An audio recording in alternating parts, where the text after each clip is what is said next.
subscribe. Hey, it worked this time. Nintendo Switch 2. It's a thing, and we're talking about it. Is it real?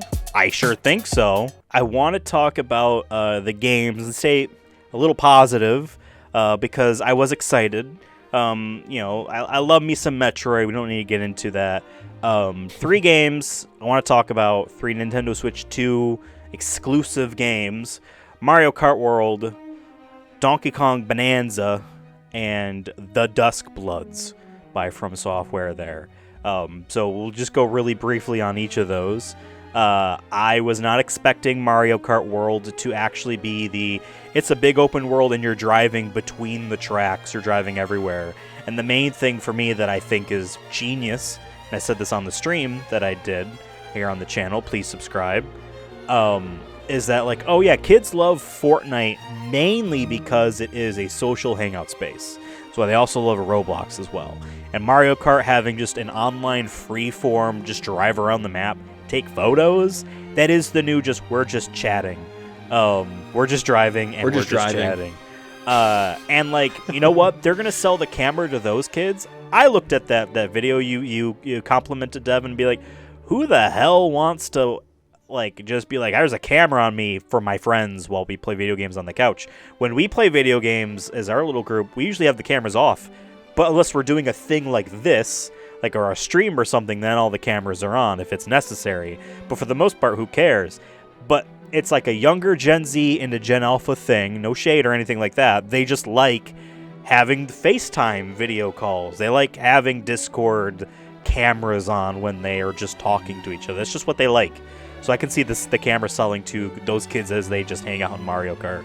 What did you think about Mario Kart World? I mean, the name is cool. The idea of it. I mean, once I saw, I'm like, God damn it, that is pretty sick. Like, I'm not getting the Switch 2, but it was like it's one of those things, like you said, like it's $80, but it's expensive. But the idea of like me and the boys driving around and we can do the races, but also just goof around, maybe I don't know. I'm assuming there's going to be other things happening. We'll get more details like that are off track that you can do, whether it's like collecting things or maybe you get. I'm sure down the line they'll let you make your own tracks, maybe in certain spaces, where then cool. You can show it to your friends. I think you're right comparing it to Fortnite. I think this will be a good way for. Like, even if everyone's good at the game, there's probably then something you can do where it isn't a competition. Like, once again, making a track or maybe there's like group challenges you can do that unlock skins in the game or something. I think it opens the door for a lot more possibilities, and I think that'll change how at least Mario Kart will be represented in the future. Like people are gonna be like, wait, what? You only can do 8 tracks back in the day? Like that's crazy. Like now it's like you get a whole big thing with it. It looks good, man. But hey, I'm still playing the bonus tracks on the.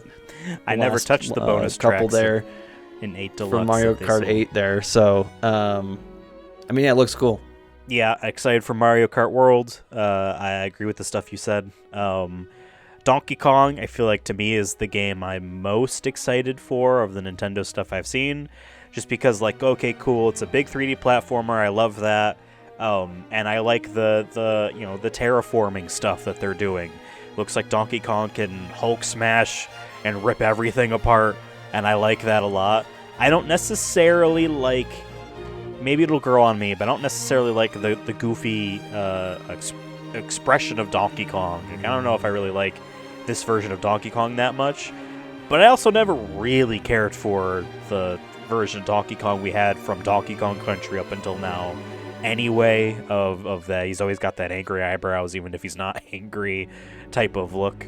But it looks like it's going to be a lot of fun. Just inherently, I can see them being like, cool. You run around and you can destroy the entire level. So how do we make a game around this? How do we make levels around this? What did you think about Donkey Kong Bonanza? Not Bonanza, Bonanza. A couple years ago on this channel, I was always calling for a new Donkey Kong game. We finally get it. To be fair, I haven't played, what was it, Tropical Freeze or whatever that one was called. Last one I played was the one on the DS where you use the left and right triggers to grab onto the different like pegs and you like swing around. It was pretty fun. I like him aesthetically, you know. He's like my other Sonic the Hedgehog, right? You know, I like his branding. He's a gorilla. But yeah, no, I mean, it looked really cool. It seems like he's getting, like you said, I think earlier, like a Mario Odyssey, but make it Donkey Kong, which is pretty cool. But having that gimmick of him destroying parts of the level will make it interesting. I wonder how long the game will be. I mean, Mario Odyssey was a good 40 plus hours, at least for me it was. With then you had that kind of post game super hard level.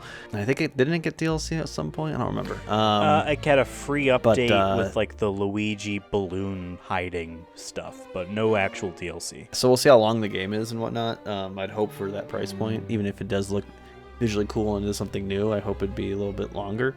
Even though I've been a fan of short games, I'm team short games, but I'm not team make it really expensive.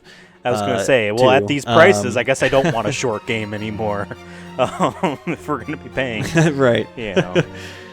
But no, I also agree with you with his design. I don't love his face, but I did like his overalls that he was wearing at one point. I think that's pretty cool. Yeah, they're a little cute. He kind of gives me, I don't know, I imagine if my neighbor was Donkey Kong, he was wearing those overalls, I know he would crush the grill, the grill master. He can cook up anything. Maybe he's a smoker, not like a cigarette smoker, but he can smoke some ribs and stuff. Sure. That's the vibe I get from him. So I'm not gonna say his vibe's bad. It's definitely different. But going from what seemed like just I'm a gorilla, I'm a little crazy, to like I said, I feel like he could cook me something or be a really cool guy I would have beers with, so the vibes are different, not against it, just different. Yeah, you're right. I'm excited for that game. I plan on getting, if I can get my hands on a Switch 2 early, then I definitely will get that game. We should stream it. Yeah, for sure. One more game that I am so excited for, people can see my reaction to it when it came out. I jokingly called it early. Everyone jokingly called it early because I've watched a few people live react to it. Bloodborne 2, not Bloodborne 2, The Dusk Bloods by From Software. When I heard that lady say blood, I'm like, that's From Software voice direction. This lady was just told to talk like this. They all talk like that in all of their games. But I'm like, I don't know. It could, maybe it's Castlevania, I'm thinking in my head, or something like that, or it's a new IP completely, or something new. Yeah, exactly. Part of me was like, Bandai Namco has made some weird games. Maybe this is that. But then, right away you see From Software. I'm like, well, hold on a second. This is Bloodborne 2, but not Bloodborne. Just like Dark Souls is Demon Souls 2, not Demon Souls. This is the second time they've decided, you know what, Sony has disrespected us, we're going to just make a spiritual successor to a game they published with someone else's money. And actually, looking at this now, I kind of feel like something must have happened a few years ago where From Software and Miyazaki specifically, who, is both CEO, I believe, and is also an actual director. He's one of those few, I'm an executive who also makes the goddamn video games, like Kojima, for instance. Must have went to Sony and said, hey, we have interest in doing a Bloodborne 2, and someone there must have said, I don't think it's going to sell the way we would want. And then that must have just offended, From Software, and be like, Nintendo probably came to them and say, hey, we'd like to work with you, and they say, all these people want a Bloodborne 2. Want to fund a Bloodborne 2? We'll put blood in the name. It'll look like Bloodborne. And Nintendo said, yes, please. And especially nowadays, we just hit that 10th anniversary of Bloodborne. It looks exciting. The only thing about it that is still a question to me, and in 2 days' time, maybe even a day when this video comes up, is an interview Nintendo's having with From Software about the game. Like a developer chat. How much multiplayer is it? Because I've read the phrase PvPvE, but that could also describe the way Dark Souls worked. Because you could fight each other. You could also have people help you. the cutscenes kind of make it look in this trailer that like it's a single player game. Like there's like many of these shots are like really only possible with one person. There's a dude's holding you by the neck. Are you gonna have two other of your friend jabronis standing by watching? Like so I don't think it's like Elden Ring Night Rain. I think it is a regular game. Late breaking update, Ethan here. It's been a couple days. That developer interview has come out. I've read it. It is a multiplayer game. Miyazaki has said PvPvE, and he stressed the fact that sometimes you fight each other, sometimes you fight common enemies or a big monster type of thing. People have different goals. You get points for completing your specific goal, and you go back to that rat with wings and you get like upgrades and whatnot. Over a dozen characters. They are probably not fully customizable, but I don't think you're committed to playing as one of them throughout your entire save file. So it might be more of a single player game in the sense that you by yourself are working towards all these big goals, and those goals are achieved by hopping into these multiplayer matches. So it is an interesting thing that doesn't seem quite like Night Rain. I am still excited for it. And they're just like, hey, yes, remember, like this is multiplayer. You can play with your buds. Nintendo Switch Online, memberships required, that type of stuff. But I saw that. I'm like, oh my God, Nintendo was like, we'll fucking give you however much money you want to make like a game just for us. That's a thing we can do. We can just pay people to make exclusives for us. We could do that. Like it almost felt revelatory that like, oh yeah, companies used to do that. Microsoft used to do that.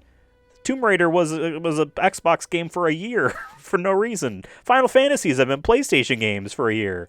You know what I mean? Now they get their own Bloodborne. What did you think about the Duskbloods based off what you saw? We've all been wanting... I mean, I didn't finish Bloodborne, but I got pretty decent into it, and I really appreciate it. Out of all the From Software games, and I'm not a noob, but I'm not like an expert. I haven't beat any of the games, but I've played a good chunk of Dark Souls. I've watched speedruns of Dark Souls. I've always appreciated it. I always thought I wasn't going to be too good at it, but then I remember when you first got the PS5, I came over and we played some Demon Souls, and I remember like that first level, like you died relatively quickly. It wasn't, I mean, you got far, but you died within like 15-20 minutes, and then I remember I picked up and I went way farther than I thought I would. If anything, I remember I got like a little bit further than you, and then there was like a dragon or something that torched me or whatever it was. But I was surprised, and I was like, oh, okay, I kind of understand this a little bit more. And then eventually played Dark Souls and whatnot. And I say all this because I think it's important context to what I'm about to say, which is, I mean, I think it is a huge miss that, and it also concerns me that maybe we're never getting a Bloodborne remaster, or at least not for sure anytime soon. I know every year it's like, okay, it's gotta be now. Like, it's gotta be now. Like, you have Elden Ring, you have all these like things. It'd be easy money to print, even if it wasn't even like a remake. Like, I know some people want remakes, but if it's just a straight remaster where it's like 120 FPS, that's it. Like, people would pay for that. There's been fan remakes of it at this point where people are like, hey, you can do it. There's been a cart game of it.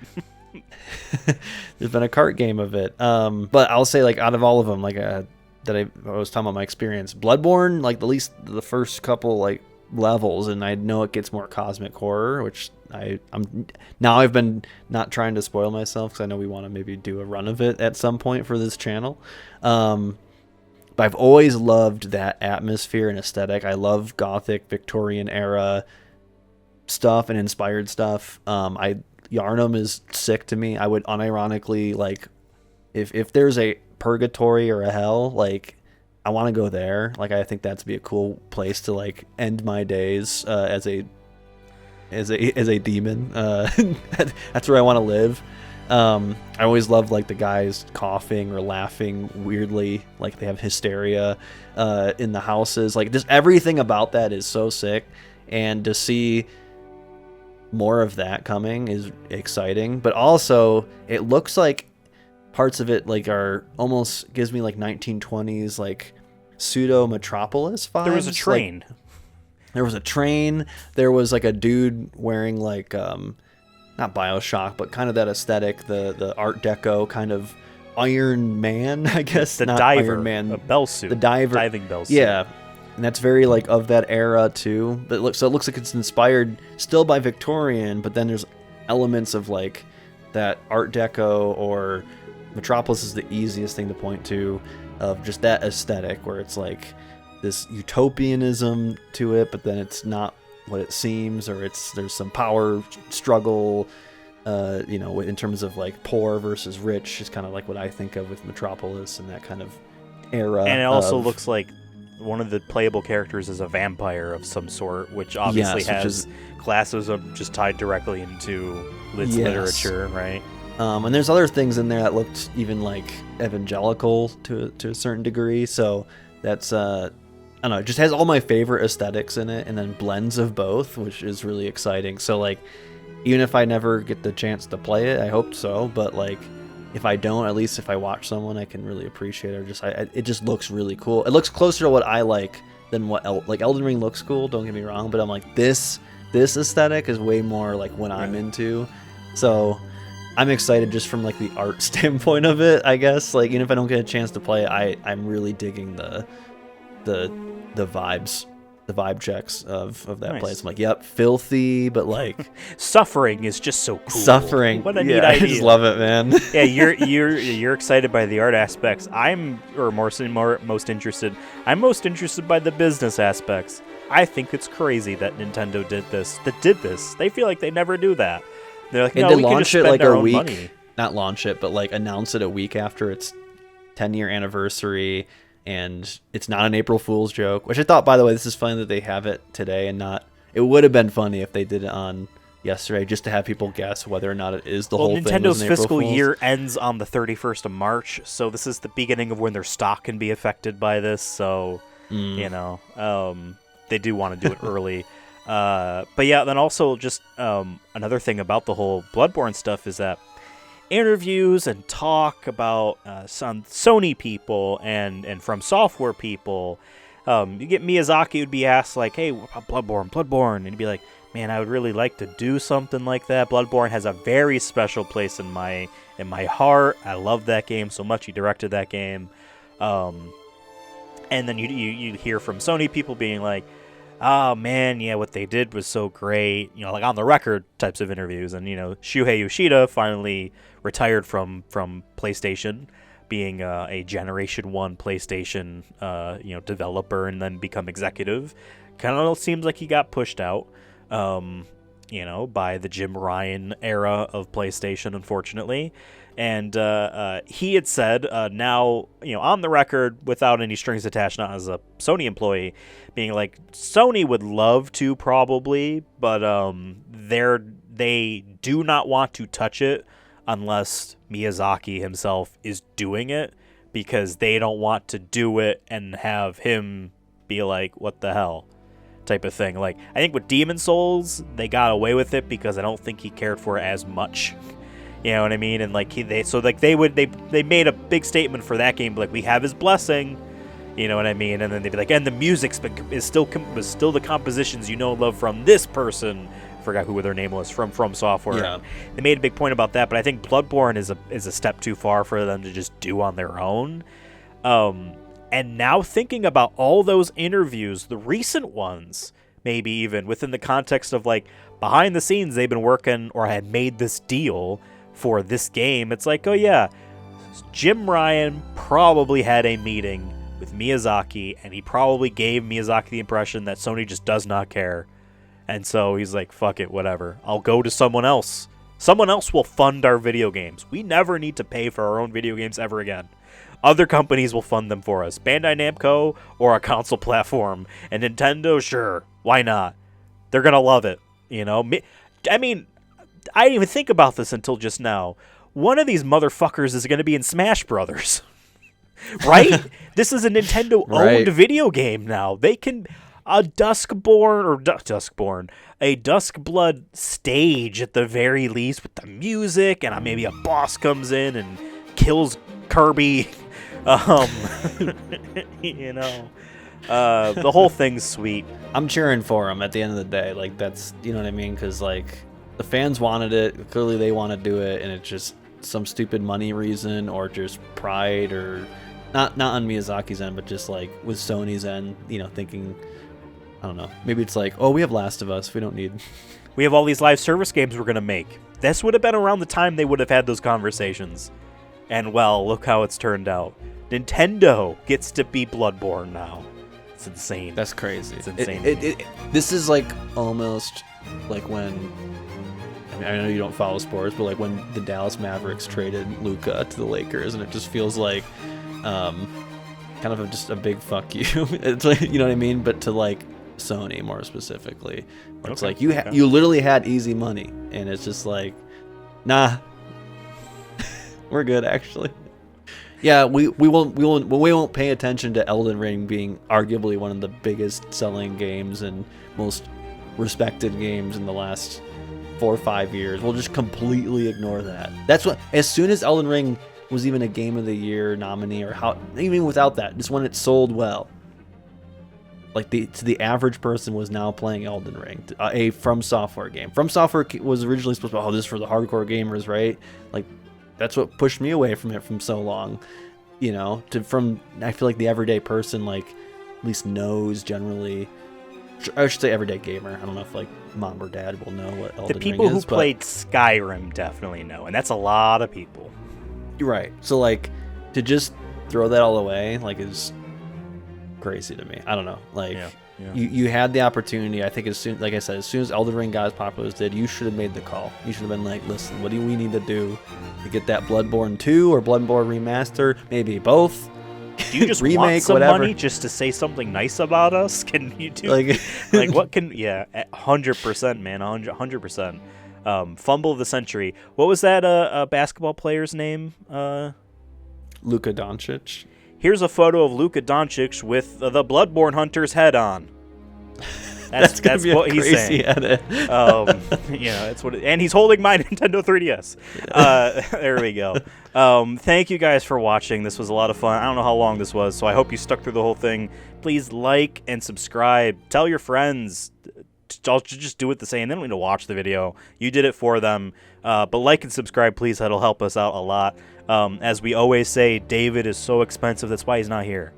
He doesn't even know there's a Switch 2. I hope he's not going to another channel, honestly. I'm kind of scared now. He's getting too hot commodity. He's going to go to another channel and be like, oh my God, I fucking hate Counter-Strike. And I loved Fatal Fury, the OVA anime. It was my favorite.